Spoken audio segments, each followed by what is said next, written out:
কিছুদিন আগে চায়ের দোকানে এক ব্যক্তি বলছে, মানে আমি ওখানে বসেছিলাম, আরও কয়েকজন নামাজি লোক বসছিল।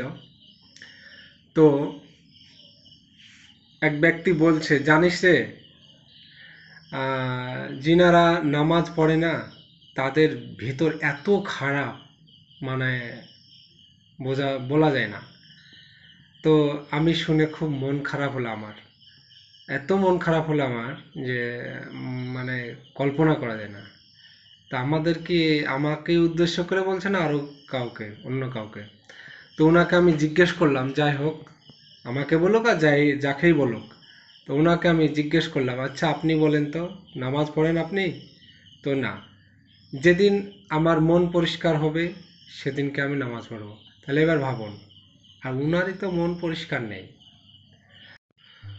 খারাপ কাজ করেন, মন্দ কাজ করুন, ভালো কাজ করুন, যাই হোক করুন না কেন, 5 ওয়াক্ত নামাজ পড়তে হবে আপনাকে।